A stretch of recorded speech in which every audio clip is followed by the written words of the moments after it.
Elhamdülillahi Rabbil alemin ve salatu ve selamu ala nebiyyina Muhammed ve ala alihi ve sahbihi ecmaîn. Amma ba'd, biz tecvid qaidələrini davam etəmiz. Həm bugünkü tanışatıran qaidə o tənvin deb atalar. Biz indi bilib kitkəniyik. Hərfnin məsələn əlif deyimi üstündə şuşunday sızıq bulsa, ol bizin fəthə deb atıldı. Həm ol ədib oxula dedik, şulay bil. Həm tanışdıq, asta bulsa ol kəsrə idib oxula dedik. Həm əgər də üstə şunda ötür bulsa indi ol damma deb oxula dedik. Həm ərəb dilində tağın şunday qaidə var. Həm Qur'anı açsaq biz onu görəbiz. Və bu sızıqlar məsələn üstə iki bula, asta iki sızıq, həm onda iki ötür bula mənə şunday. Яки ol bulaytıb da kilə qaybır vaqtda iki ötür indi. Mənə bu iki sızıq üstə, asta яки iki ötür mənə şunday formada bulayken ol tənvin deb atala. Tənvin. Nərsəni anlata ol? Biz betində aytgan idik. Əgər də bir sızıq qına bulayken hərf üstündə, məsələn indi bu hərfi bə dedik, şulay bil. Əmrəmində iki sızıq bulayken bu anlata bu ə degan söz түгел. Bu bitində fəthə ə dedik mi? Həm ikincisi şunda yox sızıq bula. İki əmə deb uylarga mümkün yox. Ol ben deganini anlata. Яки нәрсә дигән сүз bu sızıq nun ornuna килә. Bu sızıq nun ornuna килә. Yani şuşunda iki sızıqdan birisi нәрсә дигән сүз? Şuшу nun hərfi ben degan söz indi. Başta əlif белән ya tanışıb китик әле. Məsələn əlif име üstündə hamza həm iki sızıq tənvin дип атала. Ул безнең демәк нәрсә дигән сүз? Ən дигән сүз. Ən. Mesela hamza nasıl biti ə bulduyma ham şunday sızıq nərsəni anlata, anda nun hərfi barını anlata. Ən. Məsələn əgər də asta buldu dey. Əlif, hamza ham asta iki sızıq. Demək нәрсә degen söz bu iki sızıq in deganini anlata.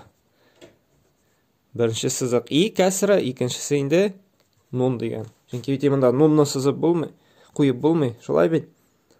Oranda da көп ala. Həm indi yazılışda da yəmsiz bulur. Amma lakin iki sızıb qoyasan da ol ingə eylənə. Həm şulay yavaşlayıb getdi. Hamza bu bizning u, şulay bil.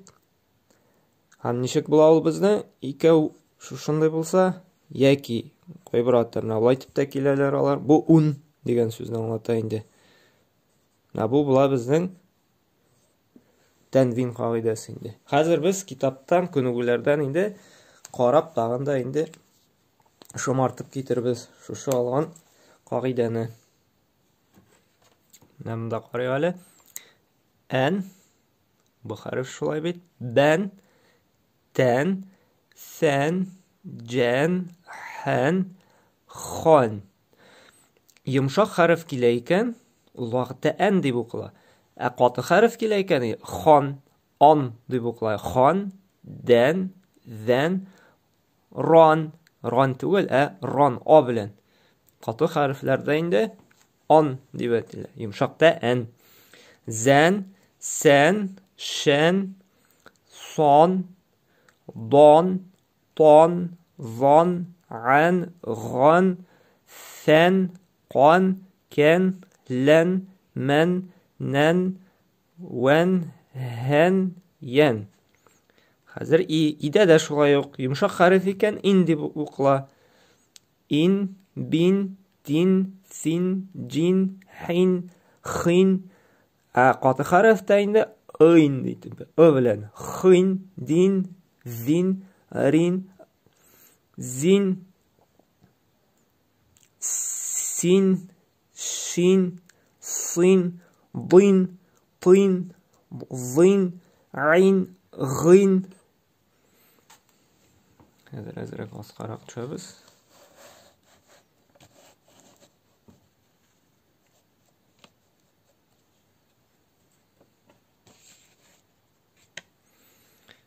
Sin, qin, kin, lin, min, nin, win, hин, yin. Un, bun, tun, sun, jun, hun, hun. Yumşaq hərfdə un deb aytdilar, qatı hərfdə u bilan yine. Un, hun, dun, zun, run, zun, sun, shun, sun, dun, tun, zun, un, gun, fun, qun, kun, lun, mun, nun, un, hun, yun. Bizning songa qoldi so'zlar bilan. Thawban, thawbin, thawbun. Arab basmasında ol bigok şuşunday ötürgə dammağa şab bitməskə də mümkün. Şuşunday gına mənə tügərək, yartı tügərək bularga mümkün. O şulay tənvinni anlata. Thawbun, thawtan, thawtin, thawtun. Leysen, thawjin, lawhun, tharqan, tawdin, awzun. Dawran, fawzin, qawsun, arshan, ardin, hawdun, sawtan, aydin, shar'un, farghan, khawfin, shawqun, دركا حول نوم لونا دلو شره. Mushafni açıp qarasaq, bizga endi qoida öyrəngan sayın mushafni açıp qarayıq kerak şu qoidalarini ko'rga. Masalan, xifafan, şulay bit. Bunda ko'ramiz. Amma lakin endi ol idgam ma'lumni qoidasi bilan ol alay xifafan deb o'qilmay, va kiritib o'qilan. Ol qoidani biz öyrənəşək biz әле, lakin onlarga kerak mana şu tanvinlar. Anfusi fi sabilillah zalik. Un aytgan edim sizga, ikki dammalar şulayda kelirga mümkün deb. Bulayda kela alab. Mana bunda aradan da qariban safaran.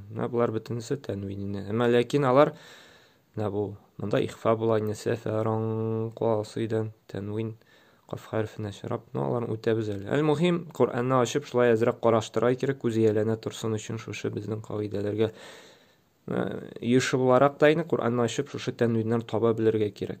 Göz iyalansin için, anlar için, yine qaidadan nıqtırar için. Subhanakallah bihamdik, ve şahadu la ilaha illa ente, ve estağfiruke ve etûbü ileyk.